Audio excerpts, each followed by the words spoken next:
Bon, c'est connu depuis longtemps, les jeux vidéo ont un impact important sur ton cerveau. Souvent, les jeux calmes sont reconnus pour leurs bienfaits sur la santé mentale.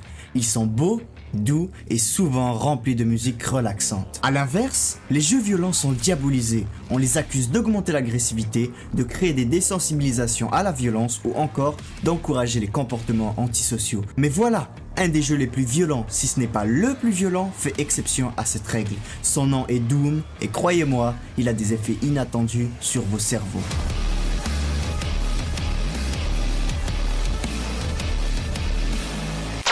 Tout d'abord, c'est quoi exactement Doom? Vous avez sûrement déjà lancé un jeu ou au moins vu passer quelques vidéos sur cette licence culte. Que ce soit l'original de 1993 ou les reboots modernes comme Doom 2016, Doom Eternal ou le tout nouveau Dark Age, un détail vous a forcément marqué, la violence extrême envers les démons. Car oui, le but principal du jeu est clair, massacrer sans relâche des créatures tout droit sorties de l'enfer, littéralement. Et on ne parle pas d'un simple petit jet d'action, ici, la violence est tellement sanglante, rapide, frénétique, qu'on en vient presque à plaindre les démons. Sérieusement, ils n'ont aucune chance. Le Doom Slayer est une machine de guerre. Parce que effectivement, bien que le jeu puisse être classifié comme un jeu d'horreur, ce sont plutôt les créatures qui sont en danger, et nous, on incarne le tueur.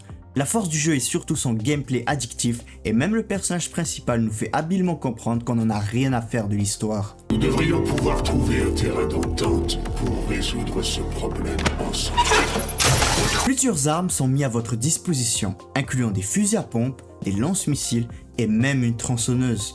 La musique colle parfaitement avec le style du jeu et nous offre l'une des musiques les plus reconnaissables du jeu vidéo.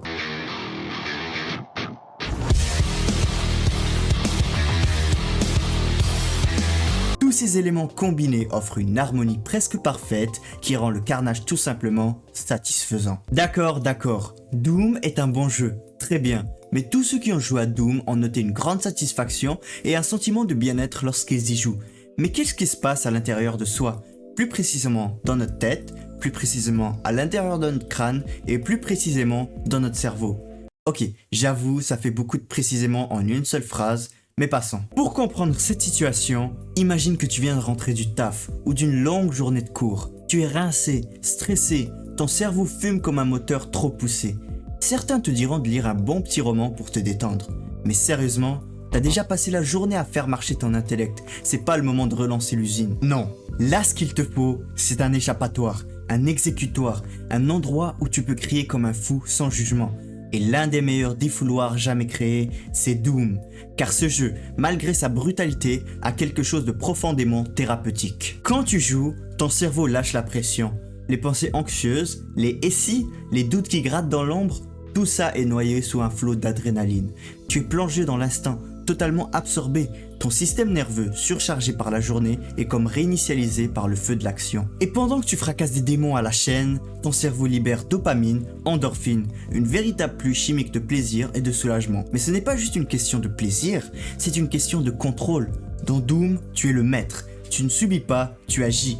Chaque mouvement, chaque tir, chaque décision est à toi. Et ce pouvoir retrouvé, même dans un monde fictif, fait un bien fou quand tu te sens impuissant dans le monde réel. Même une étude publiée a montré que les jeux violents peuvent réduire l'hostilité et la dépression chez certains joueurs, en particulier ceux ayant un niveau de stress élevé avant la session. D'autres études prouvent que ton système limbique, cette partie du cerveau qui gère les émotions, s'adapte. Il apprend à ne pas paniquer, il apprend à respirer dans le chaos. Tu es littéralement en train d'entraîner ton cerveau à mieux encaisser le stress. Et pour les plus tendus, ceux à qui la vie ne fait pas de cadeaux, Doom devient un endroit pour se calmer.